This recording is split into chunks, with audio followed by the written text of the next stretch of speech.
अच्छा, मैं आप लोगों के साथ शेयर करना चाहता था कि जिशान आप लोगों को किन दो तरीकों से बेवकूफ़ बना रहा है। नंबर एक तरीका इसने ये रखा हुआ है कि स्पॉन्सर लेटर आपको मिलेगा जब आप इंडोनेशिया एंटर हो जाएंगे, जब आपके पासपोर्ट पे स्टिकर लग जाएगा।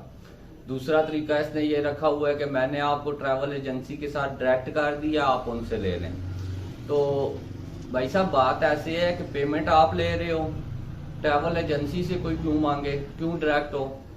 आपका काम है प्रोवाइड करना। ये रिक्वायरमेंट होती है वीजे के साथ, जो कस्टमर है उसकी, ये उसका राइट होता है, आप उसे प्रोवाइड करो।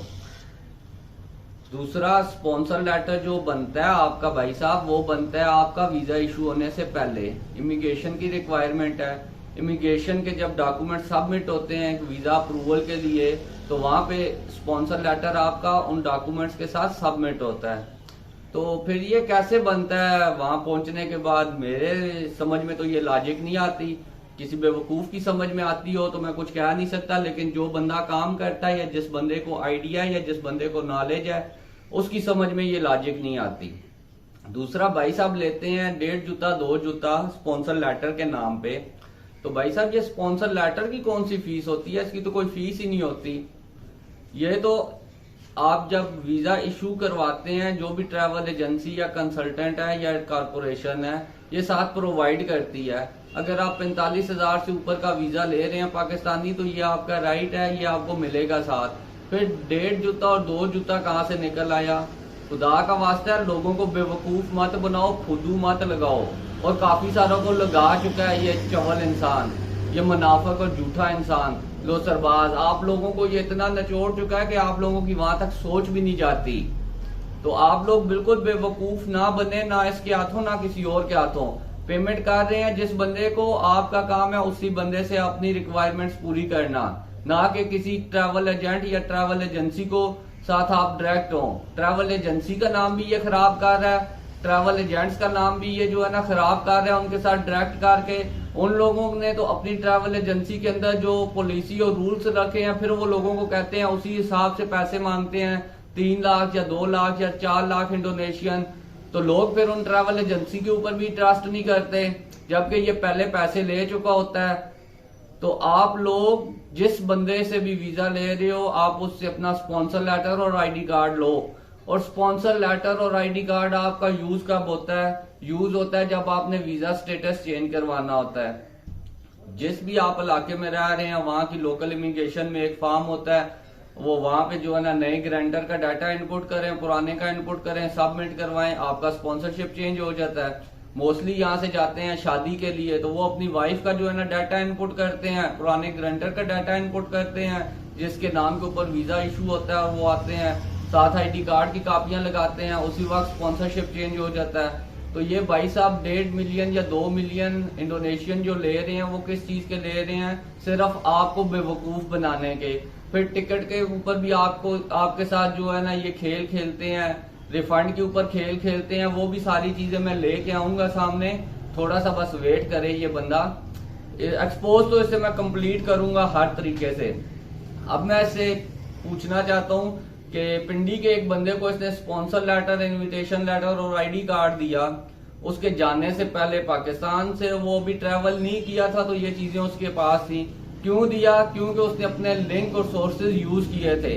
वो बंदा जो है ना नॉलेज रखता था, तो उसे इसने दे दिया। बाकियों को ये कहता है कि जब आप पहुंच जाओगे, स्टिकर लगवा लोगे, मैं आपकी स्पॉन्सरशिप चेंज करवा दूंगा। तू मामा लगता है चेंज करवा के देगा?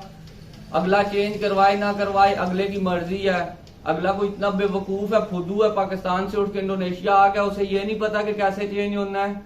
वो अपनी वाइफ को शादी के लिए मोस्टली जाते हैं, वो अपनी वाइफ को साथ लेगा, इमिग्रेशन दफ्तर जाएगा, स्पॉन्सर लेटर देगा, उस स्पॉन्सर जिसके नाम के ऊपर वीजा इशू हुआ उसका आईडी कार्ड की कॉपी देगा, वाइफ के आईडी कार्ड की कॉपी, और उसका डाटा इनपुट करेगा फॉर्म के ऊपर, तो उसका स्पॉन्सर बन जाएगा, स्पॉन्सरशिप चेंज हो जाएगी।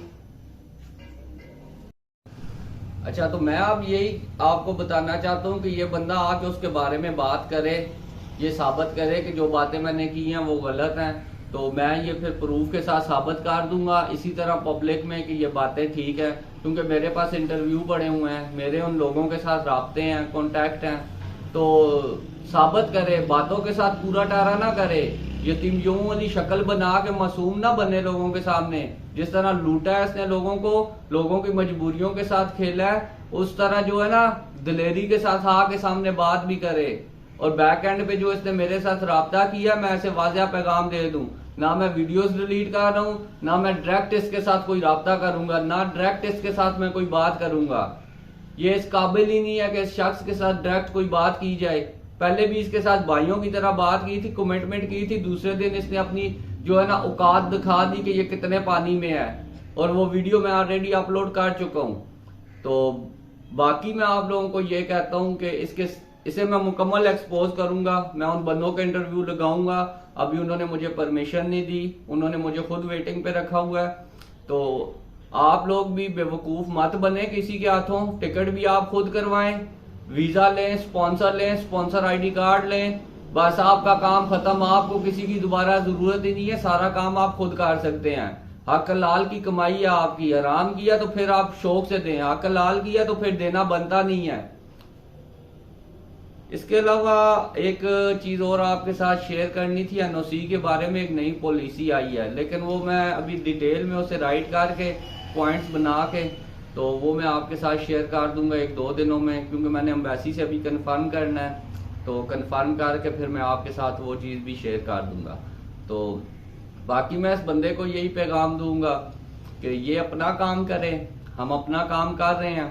जल्द ही इसके साथ जो है ना फेस टू फेस या तो कहीं पे मुलाकात होगी या फिर अदालत में मुलाकात होगी। बाकी फोन के ऊपर इस बंदे के साथ किसी किस्म की कोई चीज जो है ना आप डिस्कस ना करूंगा, ना करनी है, क्योंकि मैं एक बंदे की वजह से 8 बंदों के साथ जो मेरी कमिटमेंट है वो नहीं छोड़ूंगा, कभी भी नहीं छोड़ूंगा। चाहे वो एक मेरा दोस्त मेरे से नाराज भी होता है इस बात पे, तो बेशक नाराज हो जाए, क्योंकि अगर वो नहीं समझेगा मेरी मजबूरी तो मैं उसकी मजबूरी समझ के भी मजबूर हूंगा, मैं उसके साथ नहीं चल सकता। मैं उस बंदे को ऑलरेडी बता चुका था सारी चीजों के बारे में। और बाकी जो हकीम लुकमान के बच्चे आके यहाँ पे कमेंट करते हैं ना कि आप फेक हो, आप ऐसे हो, आप वैसे हो, तो भाई मैं आप लोगों को खुद अपनी पहले वीडियोस में भी कह चुका हूँ, अब भी कह रहा हूँ कि प्रूफ करो इस चीज को। इस मुनाफिक को भी कह चुका हूँ, कई दफा चैलेंज कर चुका हूँ, प्रूफ करो।